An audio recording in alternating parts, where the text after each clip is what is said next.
Hello everyone, my name is Aaron and today I'll be doing a review on the second part of the first season of Abbott Elementary. First and foremost, congratulations to Emmy Award winning Quinta Brunson and Shirley Ralph on winning Emmys for this show. So I'm going to try to get this video posted before the second season starts. So any predictions that I have, if they come true, is purely coincidental. I also did a review on the first part of the first season.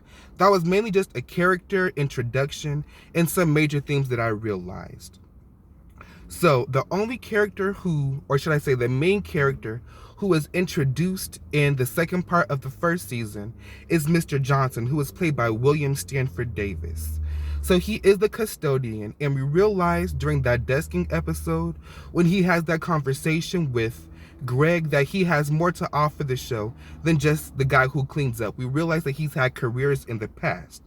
And also, Greg realizes during this episode why he was not given the position as principal, which he was supposed to have from the first episode.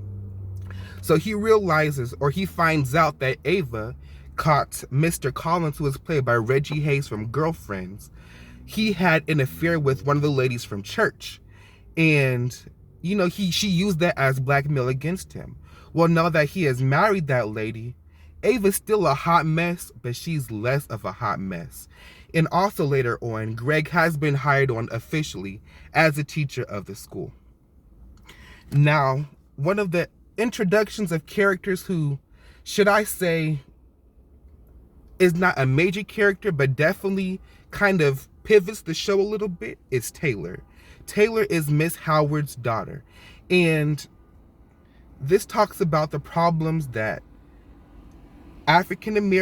religious African American parents can have with their children's lifestyles and career choices that do not follow their traditional values. Taylor works for an alcoholic beverage company as some sort of administrative professional job. And Miss Howard, of course, a traditional African-American religious woman, there is tension in their relationship. There's still love at the end of the day, but you can see that strain.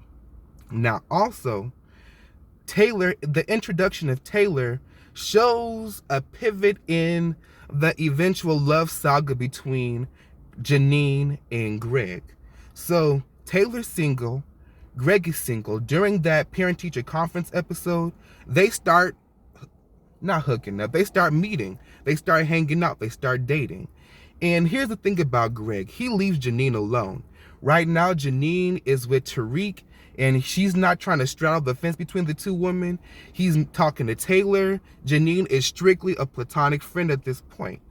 And at this point, we realize that Janine, she's yearning something from Greg that she does not have in Tariq. There are some qualities that she sees that she's missing. Now, what we need to figure out is it romantic qualities or is it just his IQ? But we can definitely tell that there is something that Janine wants more from Greg that she's currently not getting in her relationship. So this is just the first season, but I was hoping the love saga would be more complicated between Tariq, Greg, and Janine. But at the end of the last episode, during the field trip, Janine breaks up with Tariq. Tariq has a job for a drug and alcohol and gang prevention sort of program. He has a job that's moving him around, and Janine says, this is not going to work. But what I like about that is instead of her having to choose some man, she chooses herself. Right now, we don't know what has in store with Janine and Greg, but we know right now, Janine is going to try her best to find herself. And the last major theme is reclaiming your, not necessarily your youth, but just because you're older doesn't mean that you're done. So Miss Howard, when she goes to the zoo, she's been a teacher for over 30 years, I pretty much remember. And one of her animals that she was used to seeing has retired. And she feels like her time as a teacher might be done, like it might be time for her to retire.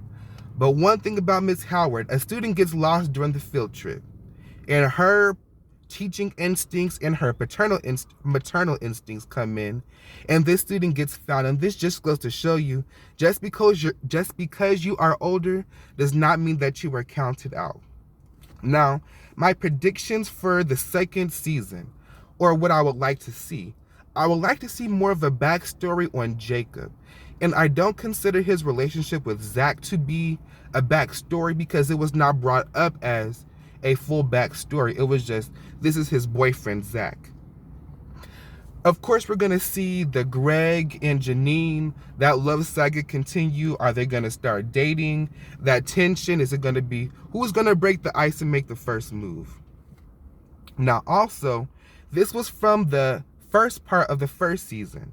Orlando Jones is playing Greg's father. I am waiting for the episode where Greg and his father, whether it be just another phone call or meet face to face, because here's another thing. Blue collar parents versus white collar children. There can be a disconnect between parents who have more of a skilled labor job versus their children who choose a more professional job, as in sometimes the parents thinking you don't understand the sacrifices I make, or you think you're better than us, versus I can't wait to see how it's going to play out. I really believe during the second season, we're going to see that tension between blue collar parents and their traditional way of life versus their children who choose more of a white collar profession. So those are my season 2, or my season 1 recap, the second part of the first season, and then some of the predictions of what I would like to see in season 2. Let me know in the comments what you would like to see in season 2 of Abbott Elementary and what you thought about the video. Thank you for watching, and please subscribe if you want to. Goodbye.